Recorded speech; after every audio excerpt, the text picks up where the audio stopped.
राधे राधे दोस्तों, Shriji education point में एक बार फिर आपका स्वागत है। इसी सीरीज में पार्ट नंबर 5 हाशियाकरण से निपटारा आपके सामने है। तो इसमें हमारा पहला पॉइंट है मौलिक अधिकारों का उपयोग। तो मित्रों, यहाँ पर आपको सब कुछ पॉइंट में दिया गया है एज इट इज, ताकि पेपर में भी आप जितना हो सके पैराग्राफ राइटिंग की जगह जितना पॉइंट में राइटिंग करोगे, स्पेशली हिस्ट्री और पॉलिटी में, उतने ज्यादा मार्क्स आपको मिलते हैं। तो संविधान के अनुच्छेद 17 के अनुसार हमें अस्पृश्यता यानी कि छुआछूत जो इतने सालों दर सालों से चलती भी आ रही थी, उसके उन्मूलन की बात की गई। तो ये लाने की जरूरत क्यों पड़ी? क्योंकि हमारे जो देश है वो पहले ही इन सब चीजों से बहुत जूझ रहा था। ये सामाजिक विकृतियां थी जिससे हमारा समाज जो था वो खराब होता जा रहा था। यानी कि इसको हटाने के लिए जो है हमारे इतिहास, हमारे जो मौलिक अधिकार को लाया गया, जिसके अंदर अनुच्छेद 17 जो है वो डिफाइन करता है कि जो अस्पृश्यता यानी छुआछूत जो लोग आपस में जो भेदभाव वगैरह करते हैं उसका उन्मूलन किया जाए। इसका मतलब यह है कि अब कोई भी व्यक्ति, चाहे वो दलित हो, चाहे वो कोई भी नीची जाति का या कोई भी निचला बंदा हो, वो किसी भी मंदिर में जा सकता है, उसे सारी सुविधाओं का लाभ उठाने की अनुमति है। इसका मतलब और ये भी है कि छुआछूत गलत है और लोकप्रिय सरकार इस तरह के आचरण को बर्दाश्त नहीं करेगी। लिहाजा अब अस्पृश्यता एक दंडनीय अपराध भी माना गया। यानी कि अब आप कुछ भी ऐसा कुछ अस्पृश्यता करते हुए पकड़े जाते हो और आपके खिलाफ कोई ऐसी कंप्लेंट दर्ज होती है तो उसके खिलाफ आपको सजा भी दी जाएगी, जिसके प्रावधान संविधान में किए गए हैं। संविधान 15 में ये भी कहा गया है कि भारत के किसी भी नागरिक के साथ, चाहे वो धर्म हो, नस्ल हो, आदि, जाति, लिंग या जन्म स्थान के आधार पर भी आप भेदभाव नहीं कर सकते। यानी कि अल्पसंख्यक समुदाय भी संविधान को दिए गए मौलिक अधिकारों का सहारा ले सकते हैं। और उन्होंने धर्म और सांस्कृतिक शैक्षणिक अधिकारों की स्वतंत्रता के अधिकार पर जोर दिया। और फिर चाहे मुसलमान हो, चाहे वो फारसी हो, तो उनको भी अपने सांस्कृतिक और अपनी धार्मिकता को सुरक्षित रखने के लिए पूरी स्वतंत्रता संविधान के द्वारा दी गई है। यानी कि इसका उद्देश्य ये है कि इन समूहों की संस्कृति पे बहुसंख्यक समुदायों का वर्चस्व ना हो पाए। ऐसा क्यों किया गया?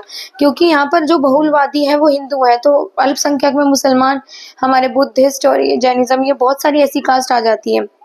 तो इस दौरान क्या होता है कि कोई बहुलवादी जो है धार्मिक वर्चस्व किसी अल्पसंख्यक वर्चस्व धार्मिकता पे ना हो पाए, इसको मद्देनजर रखते हुए हमारे जो थे अधिकार ये दिए गए और इनके ऊपर कानून के प्रावधान भी हैं, साथ ही दंड के प्रावधान भी किए गए। हाशिया तबके के लिए अगर देखा जाए तो कानून सामाजिक न्याय को प्रोत्साहन दिया गया। हमारे देश में हाशियाई तबकों के लिए खास कानून और नीतियां बनाई गई हैं। सरकार इस तरह की नीतियों को प्रोत्साहन भी देती है, खास तबकों को सही अवसर उपलब्ध भी कराती है। संविधान को लागू करने के लिए तो राज्य और केंद्र सरकार जनजातीय आबादी वाले या इलाकों में विशेष प्रकार की योजनाएं लागू करती है, ताकि अल्पसंख्यक समुदायों को जो बहुलवादी संस्कृतियां उनके बराबरी तक रखा जा सके। संविधान को लागू करने के लिए राज्य और केंद्र सरकार ऐसी योजनाएं बनाती हैं ताकि कोई भी अल्पसंख्यक अपने आप को इस देश में एकदम लोअर ना समझ सके। कई स्थानों पर दलित और आदिवासियों को सरकार की ओर से मुफ्त या रियायतें भी दी जाती हैं, छात्रावास भी दिया जाता है, साथ ही शिक्षा संबंधी सुविधाएं भी दी जाती हैं, जो मुमकिन है कि उनके आप में इलाकों में उपलब्ध नहीं हो। सरकार कानून का भी इस्तेमाल करती है ताकि व्यवस्था निहित और असमानता को खत्म किया जा सकते। कई बार अगर सरकार को अगर ठोस कदम भी उठाने पड़ते हैं तो सरकार उससे भी पीछे नहीं हटती, ठोस कदम उठाए जा सकते हैं। क्योंकि आरक्षण की व्यवस्था की गई है। आपको पता है कि आरक्षण यहाँ पर दिया गया अल्पसंख्यक लोगों को, चाहे वो गवर्नमेंट एग्जाम हो चाहे किसी में भी हो, उनको आरक्षण दिया गया। ये महत्वपूर्ण होने के साथ बेहद विवादास्पद भी है। यानी कि कई लोग अब आरक्षण के खिलाफ भी हैं और कई लोग आरक्षण को वो कहते हैं सही है, तो वहीं कुछ लोग ऐसे भी हैं जो बोलते हैं कि आरक्षण गलत है। और साथ ही शिक्षा संस्थानों, नौकरियों में भी दलितों को स्पेशल आरक्षण का कानून का प्रावधान भी किया गया है।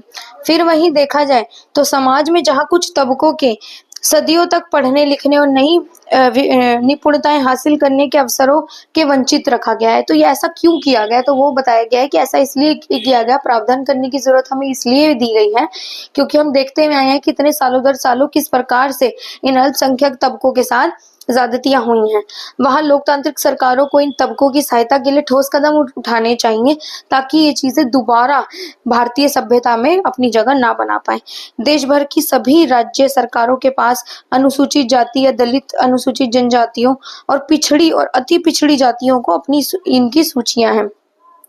इनको आवेदन देते हैं सरकार, इनको प्रमाण पत्र के रूप में इनके पास सबूत होना बहुत ज्यादा जरूरी है। जैसे कि अगर कोई एससी है तो उसके पास एससी का प्रमाण पत्र होना चाहिए, जिसका फायदा उन्हें कॉलेज या फिर कहीं भी किसी गवर्नमेंट एग्जाम में एडमिशन के दौरान इनको फायदा मिलता है।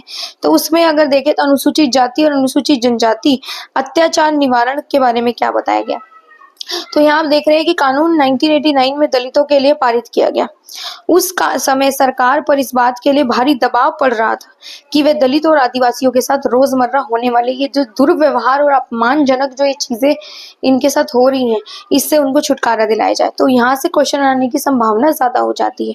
दक्षिण भारत के भी कई हिस्से हैं जहाँ पर इनके लिए कुछ अच्छी व्यवस्था करने के लिए या फिर इनके खिलाफ हो रहे दुर्व्यवहार के लिए आवाजें उठाई गई। बेसिकली ये लोग समानता का अधिकार चाहते थे। तो वहीं पर ये सरकार को इस बात का एहसास चलाना चाहते थे कि दलित संगठनों द्वारा अभियान भी इसलिए चलाए गए ताकि छुआछूत को खत्म किया जा सके।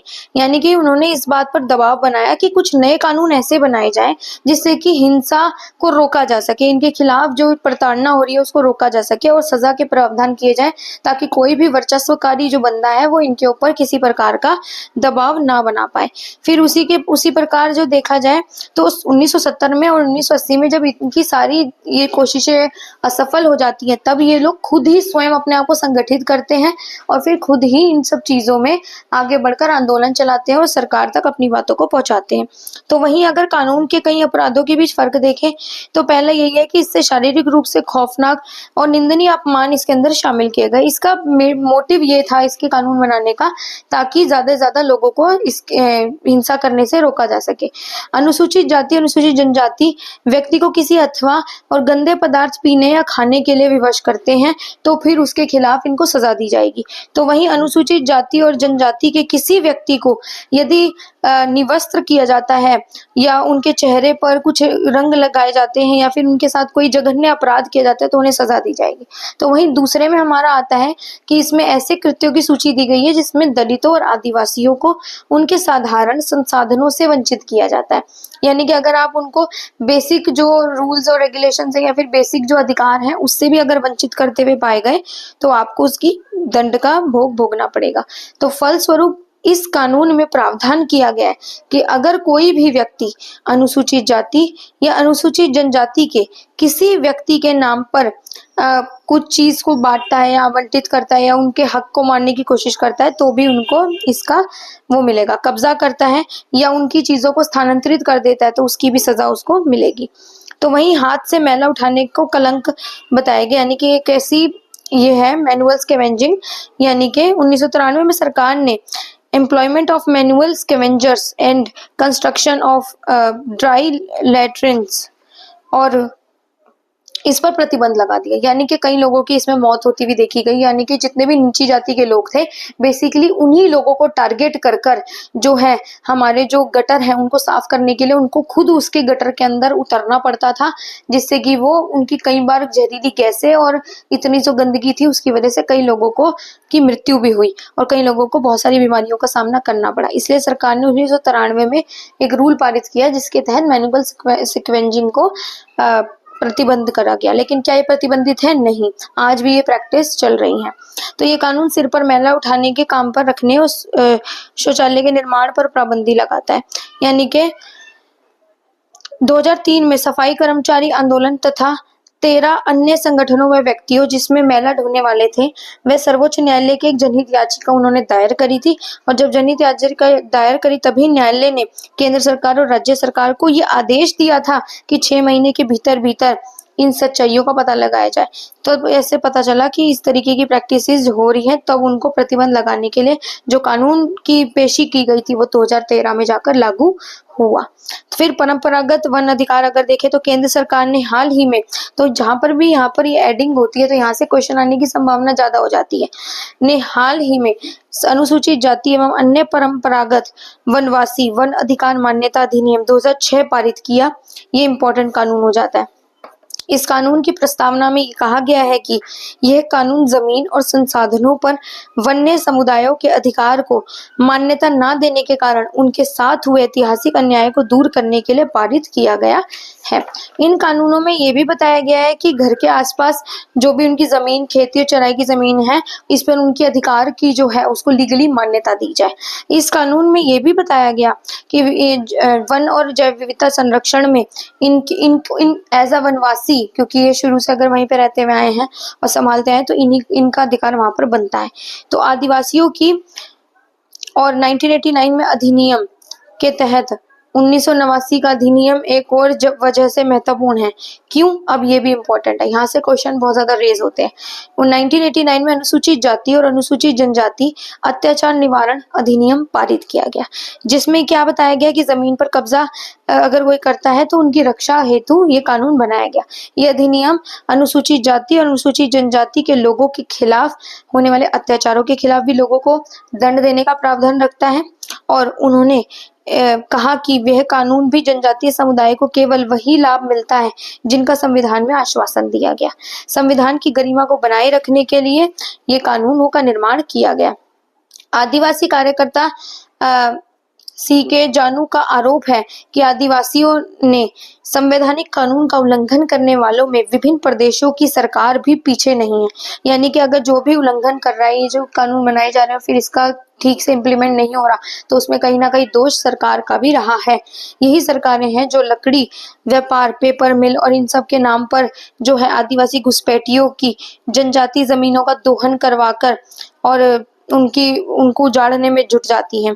तो वहीं इसके अलावा जंगलों को आरक्षित या अभयारण्य घोषित करके वहां से आदिवासियों को बेदखल कर देती हैं, जहां से फिर उनको वहां से भगा देती हैं। तो इससे कहीं ना कहीं आदिवासियों को की प्रताड़ना में सरकार भी कहीं ना कहीं तक जिम्मेदार बताई गई। तो वही सुश्री और जानू का कहना है कि जो आदिवासी पहले ही बेदखल हो चुके हैं और जो वापस नहीं लौट सकते, यानी कि अब जिनको एक बार बेदखल कर दिया गया, ना तो उनका साइड बाय साइड कोई प्रबंध किया गया और ना ही उनके खान पान का कोई प्रबंध, ना रहने का, अब वो वापस उस जगह पर लौट कर भी नहीं आ सकते। तो आशा करती हूँ कि आपको इस चैप्टर की समझ बनी होगी। राधे राधे।